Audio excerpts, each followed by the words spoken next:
आपका बहुत-बहुत स्वागत है। आपने समय निकाला हमारे साथ जुड़े। आपकी बाध्यता मैं समझता हूँ, आज आप काफ़ी बिज़ी थे आज। बात ये हो रही थी कि जो पॉलिटिकल, सोशल और इकोनॉमिक जो बायकॉट है माइनॉरिटीज़ का, ख़ास तौर से मुस्लिम्स का, वो ऑलमोस्ट अब अपने कंप्लीशन पे आ रहा है। सामाजिक बहिष्कार पहले से था, राजनीतिक बहिष्कार, मुस्लिम मुक्त भाजपा हो गई संसद में और अब ले-दे के आर्थिक बहिष्कार के सारे आह्वान किए जा रहे हैं। जितना भी एलिनेट कर सकते हैं लोगों को ये उतना कर रहे हैं। जैसे कि सना भट्ट पेरिस जा रही थी, उनको परसों रात रोक लिया गया बिना किसी रीज़न के और फिर कहते हैं कि हम कश्मीर के साथ दिल की दूरी और दिल्ली की दूरी कम करना चाहते हैं। लेकिन इनका हर काम ऐसा है जहां दिल से भी दूरी बढ़ाता है, दिल्ली से भी दूरी बढ़ाता है। तो इन हालातों के अंदर आप सोचिए, जहां एक कम्युनिटी को ले दे के कुल मिला के इतनी नफ़रत हो जाती है कि उन्हें हैदराबाद बोलने में शर्म आती है और वो बार-बार उसको भाग्यनगर बुलाते हैं। भाई वो भाग्यनगर नहीं है, वो हैदराबाद ही है। हिंदुस्तान के मैप पर भी हैदराबाद है, राजधानी के रूप में भी हैदराबाद है, आईटी सिटी के रूप में भी हैदराबाद है और वो भाग्यनगर नहीं है अभी। आपको जो बुलाना है आप बुला सकते हैं, क्योंकि इन्हें जब कहा जाएगा कि अगर मैं बार-बार नाम इलाहाबाद का ले लूँ, तो कहेंगे आप अपमान कर रहे हैं प्रयागराज का। हो सकता है ऐसे भी इल्ज़ाम मेरे ऊपर आ जाएँ उसके बाद में। हालाँकि मैं मुंबई को बहुत बार बॉम्बे बुलाता हूँ, हमारे अखबारों में आज भी बॉम्बे टाइम्स के सप्लीमेंट भी आते हैं, टाइम्स ऑफ इंडिया में ही आते हैं, मैं बाकियों की क्या बात करूँगा।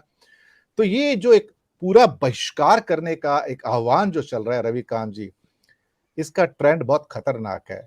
उसीलिए सत्यजीत जी ने कहा था कि भारत का भविष्य ब्लीक हो सकता है, डार्क हो सकता है और हम डार्क एजेस की ओर आगे बढ़ रहे हैं। आप तो चिंतक भी हैं, विचारक हैं, दार्शनिक हैं। आप गहरी समझ रखते हैं सामाजिक विषयों की। आपके विचार रविकांत जी। बहुत बहुत शुक्रिया आप सबका।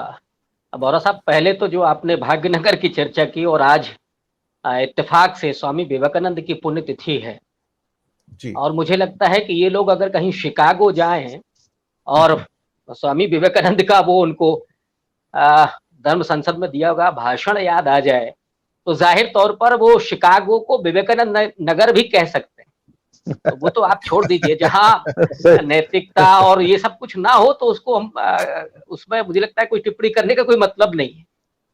लेकिन जो आज की चर्चा है, मुझे लगता है कि बहुत गंभीर विषय है और जिस तरह की परिस्थितियां हम लोग देख रहे हैं लगातार, जिस तरह की विद्रूप हो रही हैं, जिस तरह की ज्यादा ज्यादा संकीर्ण हो रही हैं और चौतरफा हमला जिस तरह का बढ़ रहा है, वो एक तो हमारी डेमोक्रेसी पर ही सवाल खड़ा करता है। पत्रकारिता का जो हाल है वो सब हम लोग जानते हैं, लेकिन एक खास समुदाय के प्रति जो रवैया है वो निश्चित रूप से वो सिर्फ भारत में ही नहीं बल्कि भारत के बाहर अब तो उसकी आहटें पहुंचने लगी हैं और जिस तरह से देश शर्मसार हो रहा है, उसमें गलती किसी एक की हो, किसी एक विचारधारा की हो, लेकिन उसमें समूचा भारत कहीं ना कहीं शर्मसार होता है। और जो आपने रेफरेंस दिया कि जिस तरह से एलियनेट किया जा रहा है, तो दरअसल इस विचारधारा को, जो हिंदुत्व की विचारधारा है, उसको मैं किसी और रूप में नहीं देखता। वो दरअसल